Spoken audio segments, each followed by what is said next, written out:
Así es, Aníbal, nuevamente un saludo cordial para usted y todos los televidentes. Vamos a hablar de la reforma de salud. Recordemos que hace semanas se filtró un borrador de aproximadamente 80 páginas y 229 artículos. Pues precisamente los gremios de la CPS están preocupados de acuerdo al papel que van a jugar con estos cambios. Recordemos que la ministra de Salud, Carolina Corcho, dijo la semana pasada que actualmente el sistema tiene un déficit de 5.5 billones de pesos. Vamos a hablar de los cambios que vienen y de acuerdo a lo que se ha estado conociendo en los últimos días, porque precisamente a esta hora de la mañana me acompaña el director de la Cámara de Aseguramiento de Salud de la ANDI, Carlos Daguer. Director, muy buenos días, bienvenido a Arriba Bogotá. Hablemos de esos cambios y del llamado de las entidades promotoras de salud con respecto a estos nuevos cambios. Buenos días, Miguel. Qué gusto saludarlo y qué gusto saludar a la audiencia de Arriba Bogotá. Precisamente, director, vamos a hablar de la posición de las entidades promotoras de salud con respecto a los cambios que se van conociendo de la reforma de salud. Pues, Miguel, gracias por la pregunta.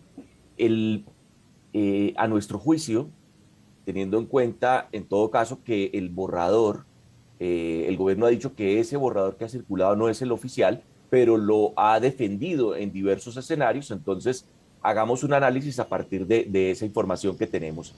A nuestro juicio, esas transformaciones en el sistema de salud profundizan la crisis que el sistema ya tiene. Recordemos que la ley estatutaria de salud que todos los actores del sistema defendemos y por la cual velamos, establece que el derecho a la salud es progresivo y debe hacerse en un contexto de sostenibilidad financiera. Al leer el articulado y al escuchar las propuestas del gobierno, vemos que el derecho a la salud empieza a abarcar en ese proyecto es un derecho ilimitado para cualquier persona que circule en el territorio nacional. Vemos que es un derecho que no se crean agentes que gestionen el recurso o que tengan una vocación para evitar el desperdicio de los recursos. Y realmente no creemos que el Estado tenga la capacidad suficiente para asumir la gestión de los recursos del sistema de salud. Recordemos que el sistema entre EPS e IPS, entre hospitales y clínicas, hay mensualmente 8 millones de facturas. El Estado no tiene la capacidad actualmente para tramitar todo eso. Nos preocupa que los pacientes queden a la deriva y que los recursos se extingan de una manera muy acelerada. Así es, director, muy interesante su análisis. Hablemos de acuerdo a los cambios de los recursos que se conocieron en los últimos días. ¿Usted qué opina ya que llegarían directamente a los prestadores de servicios? Miguel, el giro directo está contemplado en una ley del año 2011. El giro directo fue una medida que se adoptó justamente por la lentitud con que las alcaldías pagaban los recursos a los prestadores. Eso pone en evidencia que las capacidades estatales son insuficientes para asumir todas las transacciones del sistema de salud. El giro directo es una medida buena en la medida que haya algún tipo de gestión financiera.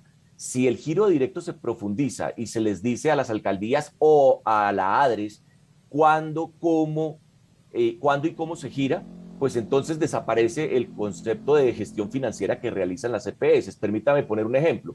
Si a usted le dicen, usted no puede ver su salario, yo pago todo lo que usted me diga, pero es el propio Miguel el que dice cuándo y cuánto se gira, pues Miguel puede tener una gestión financiera de su hogar. Pero si esa otra persona le dice cuándo se gira, cuánto se gira y qué cantidades, pues usted pierde el control de los recursos y no puede equilibrar ingresos con egresos. Más o menos ese es el problema, Miguel. El giro directo es una medida buena, se puede profundizar, pero hay que tener un límite en esa profundización para que no se pierda el control de la gestión financiera.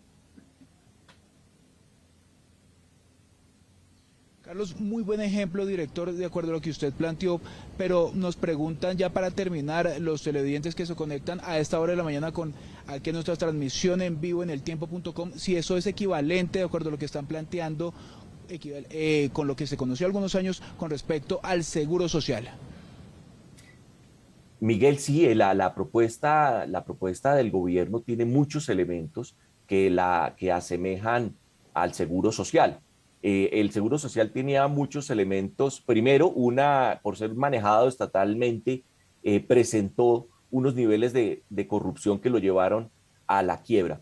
Pero había muchos elementos adicionales. Por ejemplo, una cosa que se llamaba subsidio a la oferta, y era que se entregaban los recursos a los hospitales y al cabo, y con ese recurso los hospitales debían atender a la población que se presentara. Y era un fenómeno muy curioso porque en el mes de septiembre generalmente ese recurso se había acabado y solían llamar eso el septiembre negro. Los hospitales no son aseguradores. Yo creo que cada uno de los actores del sistema debe especializarse en lo que sabe hacer para que se garantice el derecho a la salud, pero en un contexto, como lo dije al comienzo, de sostenibilidad financiera, Miguel. Así es, director, muchísimas gracias por acompañarnos a esta hora de la mañana en Arriba Bogotá. Muchas gracias. Feliz día.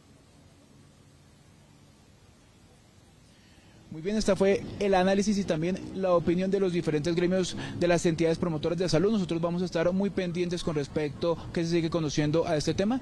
Recordemos que en noviembre se va a conocer el borrador oficial de la reforma de la salud. Esta es la información que tenemos por el momento en Arriba Bogotá, que sí le responde a la ciudad.